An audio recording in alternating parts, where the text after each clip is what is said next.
Development development అంటే ఇప్పుడు infrastructure ప్రభుత్వం ఇవ్వాలా. ప్రభుత్వం ఇన్ఫ్రాస్ట్రక్చర్ ఇస్తే ఆ ఏరియాలు డెవలప్ అవుతాయి, ఆ ఏరియాలోకి ఇండస్ట్రీస్ వస్తాయి, ఇండస్ట్రీస్ వస్తే పిల్లలకు ఉద్యోగాలు వస్తాయి. ఇప్పుడు ఏరియాలో డెవలప్మెంట్ లేదు, ఉద్యోగాలు లేవు, అది పరిస్థితి.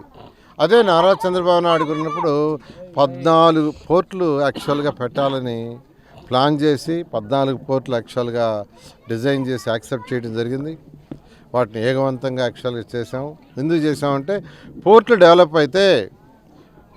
డెవలప్ అయితే ఆ ఏరియాలో ఇండస్ట్రీస్ వస్తాయి, ఇండస్ట్రీస్ వస్తే పిల్లలకు ఉద్యోగాలు వస్తాయి. మన అదృష్టం ఏంటంటే మనకు 990 కిలోమీటర్ల 994 కిలోమీటర్ల పొడవుండే సీకోస్ట్ ఉంది. భారతదేశంలో సెకండ్ హయ్యెస్ట్ లెంత్ ఉండే సీకోస్ట్ ఆంధ్రప్రదేశ్. మొదటిది గుజరాత్ తర్వాత అంత పొడవైన సీకోస్ట్ ఉండేది మన ఆంధ్రప్రదేశ్. 994 కిలోమీటర్లు. ఈ 994 కిలోమీటర్లు ఎన్నో పోర్టులు పెట్టచ్చు. 14 పోర్టులు తెలుగుదేశం ప్రభుత్వంలో యాక్చువల్గా యాక్సెప్ట్ చేసి దాని ప్రపోజల్స్ ముందుకు చేయటం జరిగింది. ఎందుకు చేసామంటే 14 కానీ వస్తే ఈ జిల్లాలో పక్కన ఉండే అన్ని జిల్లాల్లో యువతకు ఉద్యోగాలు వస్తాయని.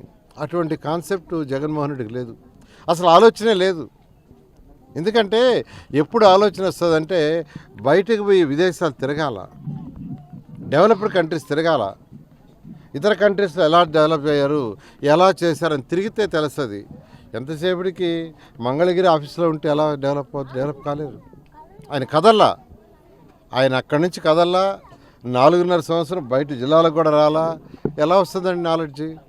ఏ నాయకుడికైనా నాలెడ్జి రావాలంటే ఇతర రాష్ట్రాలు, ఇతర దేశాలు ఎలా చేస్తున్నారు అనేది రావాలా.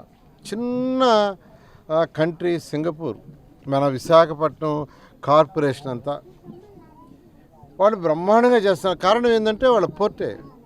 ఈరోజు చైనాకైనా, జపాన్కైనా, యుఎస్ఏకైనా వాళ్ళందరికీ అసెట్ ఏంటంటే వాళ్ళకు ఉండే పోర్ట్లే.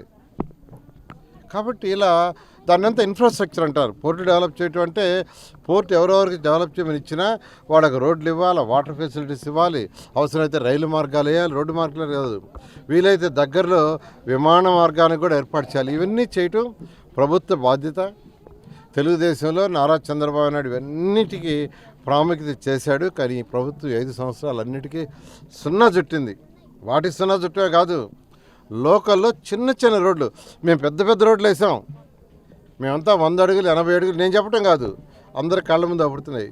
చిన్న రోడ్లు మిగిలిపోయిన 4 అడుగులు 3 అడుగులు కూడా వెళ్ళేలా కొన్ని దిగిలిపోతే అదే అడుగుతున్నారు, సార్ 3 అడుగులు సార్ ఈ రోడ్డు, ఇది కూడా వేయలేదని. ఖచ్చితంగా నేను చెప్తున్నాను, 2024లో అత్యధిక సీట్లతో తెలుగుదేశం రాబోతుంది. ఇది ప్రజలందరికీ ఓపెన్ అయిపోయింది, ఎక్కడ ఇదేమి సీక్రెట్ కాదు. ఈ వీడియో కనుక మీకు నచ్చినట్లయితే లైక్ చేయండి, షేర్ చేయండి, కామెంట్ చేయండి మరియు సబ్స్క్రైబ్ చేయండి. చూస్తూనే ఉండండి లిమ్రా టీవీ.